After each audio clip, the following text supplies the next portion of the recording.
En conclusion, pour permettre la réalisation du SERM à l'échelle de la métropole, des travaux doivent être phasés avec ceux des AFNT, au même titre que les projets connexes de la M820, du Grand Parc Canal et du réseau cyclable, dont Toulouse Métropole assure la maîtrise d'ouvrage.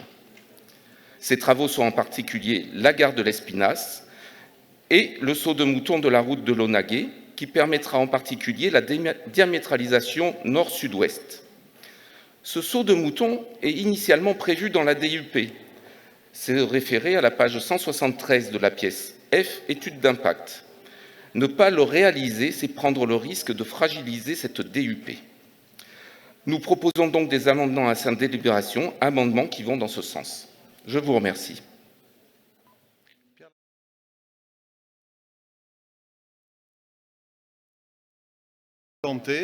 Les amendements, il faut les présenter en commission. Monsieur Chartier, non. Il faut être sérieux.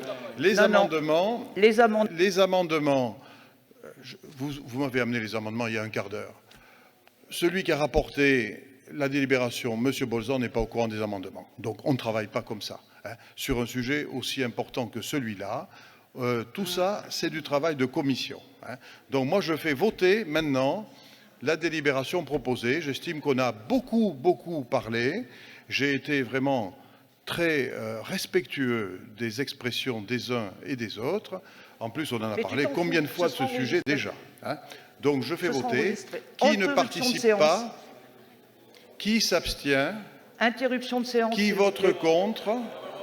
Interruption de séance, La délibération est adoptée à l'unanimité. C'est de droit, Monsieur le Président. Interruption de séance. Et nous allons maintenant... Vous censurez les amendements, Monsieur le Président. Et nous allons maintenant traiter Interruption de séance, Monsieur le Président. Qui suit. Ce n'est pas vous qui présidez de la séance.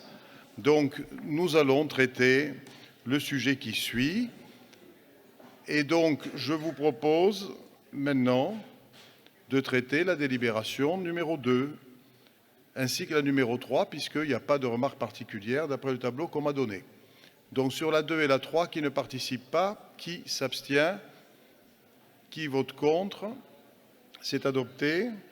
Sur la 4e délibération, qui ne participe pas, Monsieur Karmann, la 4e délibération sur la logistique urbaine. Oui, simplement, Monsieur le Président, on présente régulièrement des amendements. Merci de nous expliquer, eu égard au règlement, quand est-ce qu'on doit présenter ces amendements, parce qu'en commission, sur ce sujet-là, à chaque fois qu'on en a parlé, on nous a renvoyé au Conseil. Aujourd'hui, on arrive au moment du Conseil, on présente les amendements, vous nous les refusez, je peux l'entendre, mais dans ce cas, donnez-nous une méthode pour présenter les amendements, la veille, le jour même, à qui ? Mais il faut une réponse claire, parce qu'on ne peut pas, à chaque fois qu'on présente des amendements, se faire bouler, parce que c'est jamais le bon timing.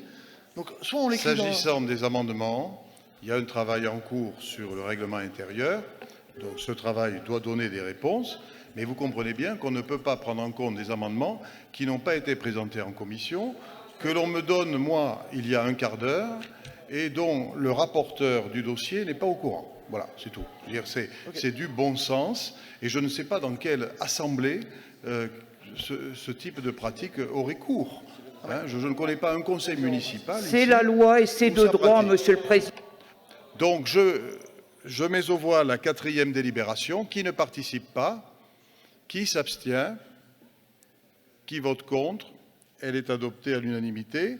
5e délibération. Qui ne participe pas? Qui s'abstient? Qui vote contre? C'est adopté à l'unanimité. Nous allons maintenant au chapitre 14. Sur la première délibération, qui ne participe pas? Qui s'abstient? Qui vote contre? L'illégalité la plus totale. C'est adopté à l'unanimité. Deuxième délibération du chapitre 14. Qui ne participe pas? Qui s'abstient? Qui vote contre? C'est adopté à l'unanimité. Troisième délibération du chapitre 14. Encore une fois, Monsieur Karmann, oui, sur la troisième délibération, c'est-à-dire l'aérodrome de Toulouse-Lasborde. Nous demandons une interruption de séance sur ce Conseil, avec un point juridique dédié sur cette question des amendements. Si vous ne nous l'accordez pas, nous quitterons la salle. Très bien, je ne vous l'accorde pas. Donc nous passons, on va enfin travailler sérieusement. Donc nous allons au point suivant de l'ordre du jour. Nous étions sur la délibération relative à l'ASBOR, de la troisième délibération du chapitre 14. Qui ne participe pas? Qui s'abstient? Qui vote contre? C'est adopté. Je vous propose